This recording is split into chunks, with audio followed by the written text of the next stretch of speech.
안녕하세요. 보험과 금융시장의 최신 소식들, 그 속에서 당신에게 가장 중요한 정보만 쏙쏙 골라 깊이 파보는 시간입니다. 네, 안녕하세요. 오늘 저희가 여러 자료들을 좀 살펴봤는데요. 실손보험금 지급 기준부터 간편 청구, 또 치매 간병보험, 은행 상품 경쟁, 심지어 보험 설계사의 역할 변화까지. 정말 알아야 할 게 많더라고요. 맞습니다. 이게 다 여러분의 금융생활과 아주 밀접한 내용들이죠. 네. 그래서 오늘 저희의 목표는 이 복잡한 정보들 속에서 핵심만 딱 뽑아서 여러분이 현명한 결정을 내리시는 데 도움을 드리는 겁니다. 네, 오늘 이 시간 통해서 최신 흐름도 파악하시고 또 필요한 통찰력도 얻어가시면 좋겠습니다. 자, 그럼 첫 번째 소식부터 가볼까요? 이게 많은 분들이 궁금해하실 것 같은데 잘 나오던 실손보험금, 특히 도수치료 같은 거요? 이게 갑자기 왜 중단되는 건가요? 네. 그게 요즘 좀 이슈인데요. 핵심은 보험사가 치료의 실질적인 효과를 예전보다 더 따져보기 시작했다는 겁니다. 효과요? 단순히 치료 횟수나 기간이 아니고요? 네. 예전엔 좀 그런 경향이 있었는데 이제는 그래서 이 치료받고 얼마나 좋아졌는데 이걸 본다는 거죠. 수십 번 치료를 받아도 통증이 그대로거나 기능 개선 같은 그런 명확한 호전이 없으면요. 그럼 효과 없는 치료로 본다. 그렇죠. 보험사 입장에서는 효과 없는 치료로 보고 지급을 중단할 수 있는 거죠. 그러니까 단순히 더 나빠지지 않았다. 이 정도는 좀 부족할 수 있다는 신호로 봐야 합니다. 그럼 보험금을 계속 받으려면 내가 이 치료로 효과를 보고 있다는 걸 증명해야겠네요. 뭘 준비해야 할까요? 네, 맞습니다. 제일 중요한 건 객관적인 증거 자료예요. 객관적인 자료. 예를 들면요. 예를 들어서 무릎 치료다. 그러면 치료 전후로 무릎 굽히는 각도가 얼마나 늘었는지 그런 측정 데이터 같은 거요. 수치로 딱 보여주는 거. 네. 그리고 의사 선생님한테 이 환자는 계속 치료가 필요하고 이걸로 더 나빠지는 걸 막고 좋아질 수 있다. 이런 소견서를 받아두는 게 아주 중요합니다. 분증 예방에 큰 도움이 돼요. 그냥 아프다고만 하면 안 되는군요. 그렇죠.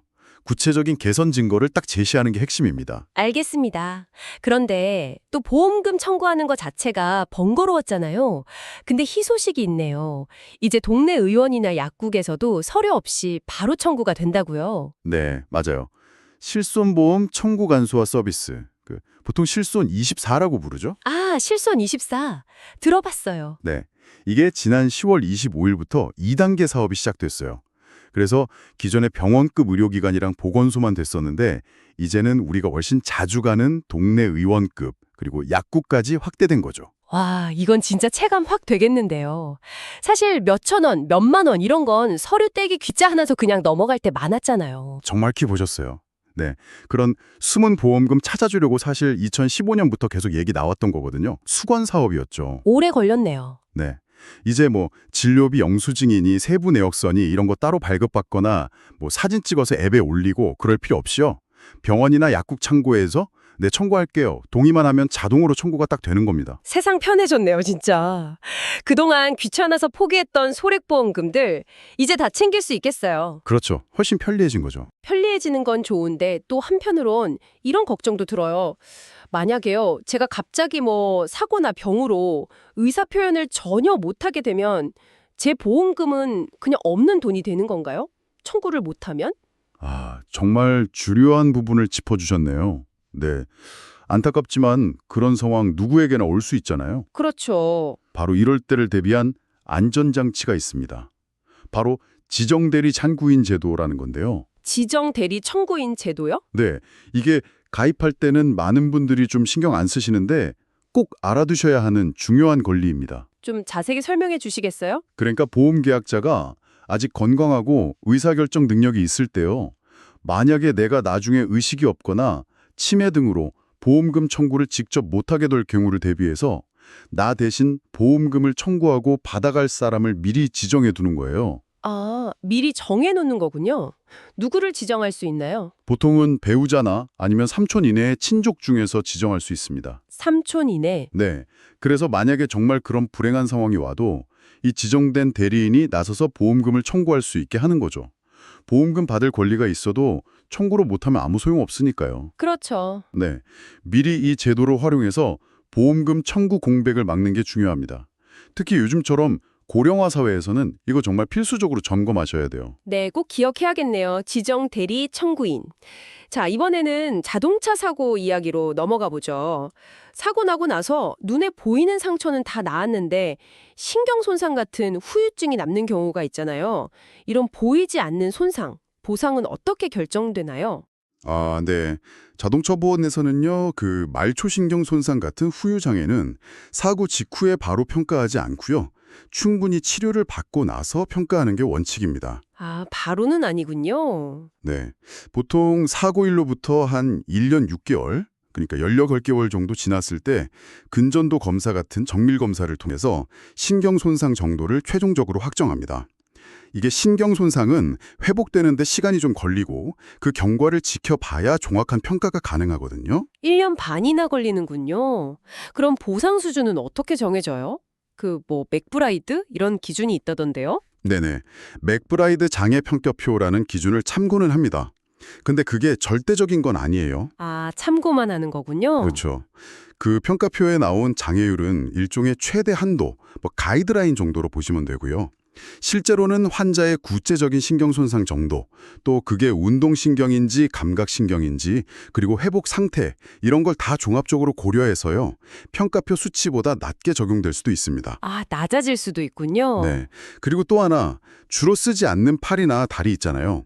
예를 들어 오른손잡이면 왼팔, 여기에 장애가 나오면 평가된 장애율에서 5%를 빼고 계산하고요. 아, 그런 것도 있어요? 네. 그리고 한 부위에 여러 신경 장애가 막 겹쳐도 그 부위를 완전히 절단했을 때 인정되는 장애율, 그걸 초과해서 보상하지는 않습니다. 상한선이 있는 거죠. 복잡하네요, 기준이.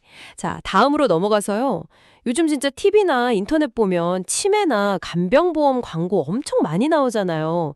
실제로도 그렇게 인기가 많다면서요. 네. 그야말로 열풍 수준입니다, 진짜. 올해 치매 간병보험 신계약 규모가 작년에 거의 2배래요. 한 1,600억 원 정도 들 거라고 하더라고요. 와, 2배요? 왜 이렇게 인기가 많은 거예요? 역시 가장 큰 배경은 우리 사회의 빠른 고령화죠. 치매 환자도 정말 빠르게 늘고 있고요. 여기에 이제 공적인 노인장기 요양보험 제도가 있긴 하지만 아시다시피 늘어나는 간병 수요나 비용 부담을 이게 다 감당하기는 좀 어렵다는 인식이 있잖아요. 그렇죠. 한계가 있죠. 네. 그러니까 민간보험으로라도 미리 대비해야겠다 이런 수요가 확 늘어난 거죠. 하긴 예전에 치매보험은 중증 치매 아니면 받기 어렵다 이런 말도 있었잖아요. 요즘 상품들은 좀 다른가요? 확실히 달라졌습니다. 보험사들이 경쟁적으로 보장 문턱을 낮추고 범위를 엄청 넓히고 있어요. 어떻게 넓어졌는데요? 예를 들면 예전엔 어려웠던 경증 치매, 그러니까 MCI라고 하죠. 비교적 초기 단계 진단만 받아도 진단비를 준다거나 요양병원 입원비나 간병인 쓰는 비용을 하루에 20만 원 이상으로 높인 상품들이 막 나오고 있고요. 하루 20만 원이요? 꽤 크네요? 네. 심지어 최근에 미국 FDA 승인받은 그 치매 신약 레켐비 있잖아요. 이런 고가 약물 치료비까지 보장하는 상품도 나왔습니다. 와, 신약 치료까지? 네. 다만 물론 보장이 좋아진 만큼 보험료 부담도 커질 수 있으니까요.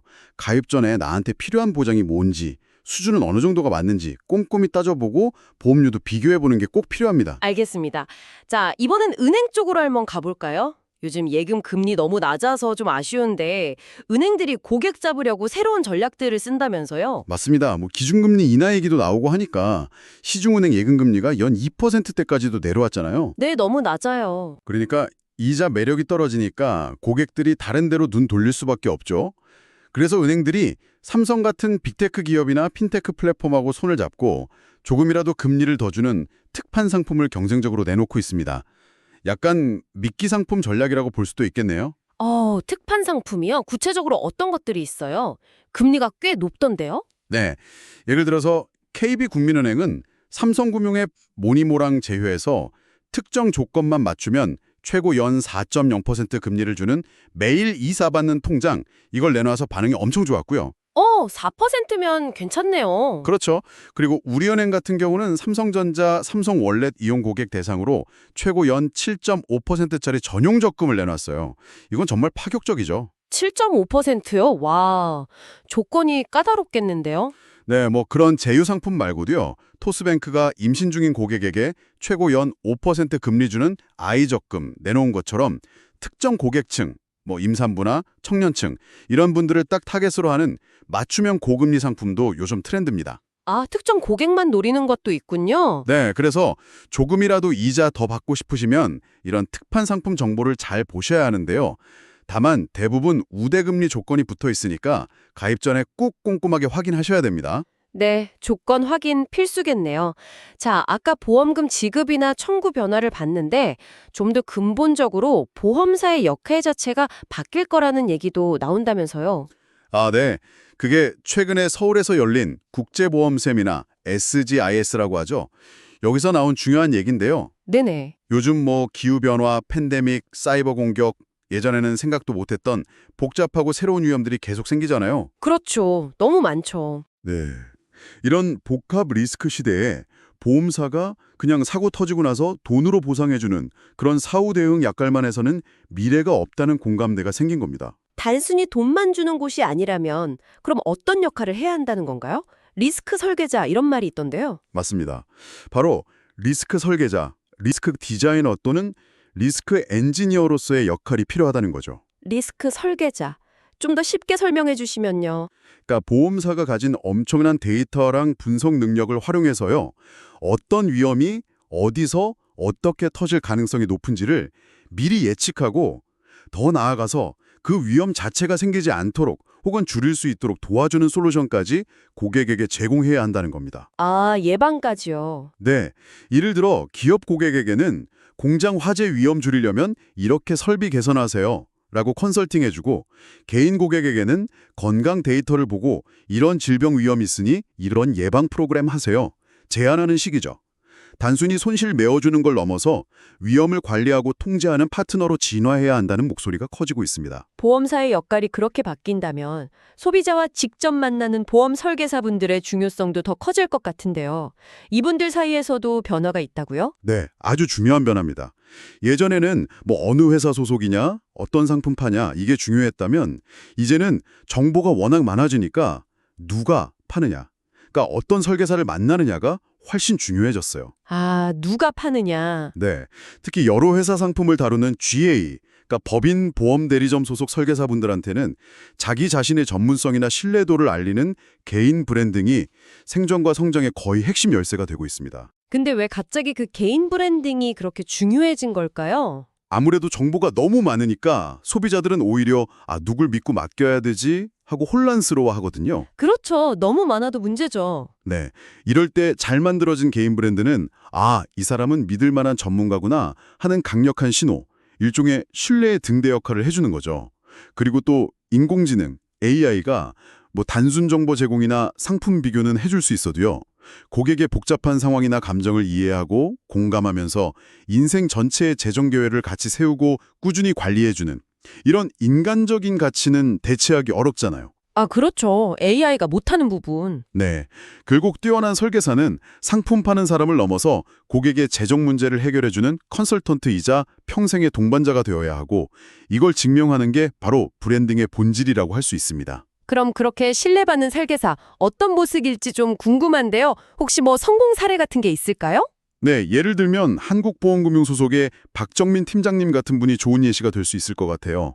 22년 경력에 8년 연속으로 우수 설계사, GA 명장으로 선정된 분이시거든요. 와, 8년 연속이요. 대단하시네요. 네, 이분이 자신의 성공 비결로 꼽는 게 바로 신뢰하고 성실함이래요. 그냥 막 새 상품 권하는 게 아니라 고객이 이미 가입한 보험들을 제대로 분석해서 최적화하는 리모델링에 집중하고 고객과 길게 관계를 맺으면서 평생의 동반자가 되는 걸 목표로 하신다고 하더라고요. 아, 단순히 팔고 끝이 아니군요. 그렇죠. 이런 분들처럼 단기 실적보다는 고객과의 신뢰, 그리고 장기적인 관리에 힘쓰는 설계사를 만나는 게 중요합니다. 설계사 고르실 때 전문성은 기본이고 얼마나 꾸준히 일해 왔는지, 또 고객 관리는 어떻게 하는지 이런 걸 좀 살펴보는 지혜가 필요해요. 네, 좋은 설계사 만나는 것도 참 중요하겠네요. 자, 아까 보험사 역할 얘기하면서 기후 위기를 잠깐 언급하셨는데 이 기후변화라는 큰 문제가 보험 산업이랑 또 다른 식으로 연결된다고요? 그냥 위험 예측만 하는 게 아니라 협력이 필요하다는 거죠? 네, 맞습니다. 아까 말씀드린 그 2025 SGIS 세미나에서 강조된 또 다른 핵심 주제인데요. 기후변화 때문에 발생하는 전례 없는 규모의 자연재해라든가 아니면 해상풍력 발전소 건설 같은 새로운 산업 분야에서 생기는 큰 사고들 있잖아요. 네네. 이런 것들은 개별 보험사가 혼자서 감당하기에는 위험 부담이 너무 크다는 거예요. 리스크의 규모나 복잡성이 과거랑은 좀 차원이 다른 거죠. 하긴 혼자서는 어렵겠네요. 그럼 이런 크고 새로운 위험에는 어떻게 대응해야 할까요? 그래서 나온 해법이 바로 보험과 공제, 뮤추얼 에이드의 협력입니다. 보험이랑 공제요? 공제가 뭐죠? 공제는 특정 직업군이나 지역사회 구성원들이 서로 돕기 위해서 만든 조직 같은 건데요. 예를 들면 농협의 농작물 재해보험이나 특정 직업군 복지공제회 같은 거 생각하시면 돼요. 아, 상부상조 같은 거군요. 네, 그렇죠. 이런 공제 조직하고 민간 보험사가 힘을 합치면 기후변화나 신종 전염병처럼 아주 범위가 넓고 예측하기 어려운 큰 리스크에 대한 대응력을 높일 수 있다는 겁니다. 아, 같이 힘을 합쳐서 네. 서로의 장점을 활용해서 위험도 나누고 더 혁신적인 보장 방법이나 예방책도 개발할 수 있다. 이런 기대가 있는 거죠. 거시적인 환경 변화가 결국 보험과 공제의 협력이라는 새로운 흐름을 만들고 있는 셈입니다. 네, 보험과 공제의 협력이라 흥미롭네요. 자, 지금까지 보험과 금융시장의 주요 변화들을 쭉 살펴봤는데요. 마지막으로 이건 취업 준비하시거나 자녀를 둔 분들이라면 좀 관심 가질 만한 소식입니다. 삼성이 하반기 공채 시험을 치렀다고요? 네, 맞습니다. 삼성그룹 19개 계열사가 지난 주말에 하반기 신입사원 공채 필기시험인 GSAT, 삼성 직무적성 검사라고 하죠. 이걸 실시했습니다. 아, 그 유명한 삼성고시? 네, 그렇죠. 많은 취준생들한테는 정말 중요한 관문이죠. 이게 1995년에 처음 시작해서 올해로 딱 30년째래요.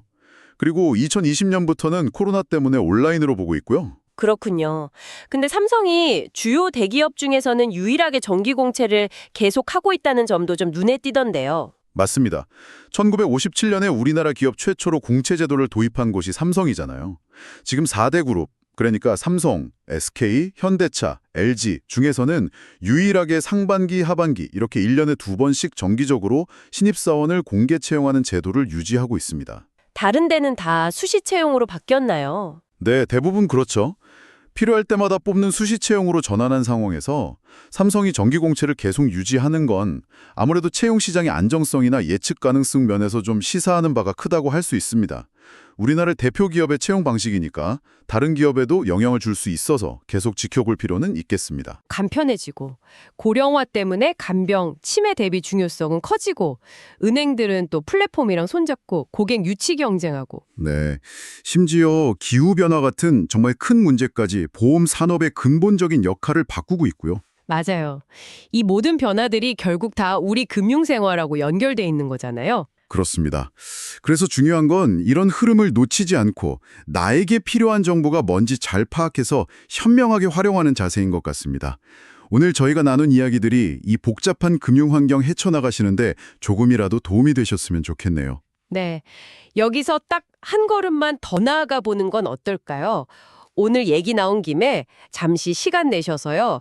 지금 가입하신 보험 증권 한번 다시 꺼내보시고 혹시 지정 대리 청구인 제대로 설정되어 있는지 아니면 자주 쓰시는 은행 앱에 혹시 내가 놓치고 있는 특판 상품은 없는지 한번 확인해 보시는 거예요. 아, 그거 좋네요. 네. 어쩌면 생각지 못했던 권리나 혜택을 발견하실 수도 있거든요. 이런 작은 관심과 실천이 계속 변하는 세상에서 미래의 불확실성을 줄이는 가장 확실한 방법일지도 모릅니다. 맞습니다. 네. 다음 시간에도 여러분께 꼭 필요한 정보들로 찾아뵙겠습니다. 감사합니다.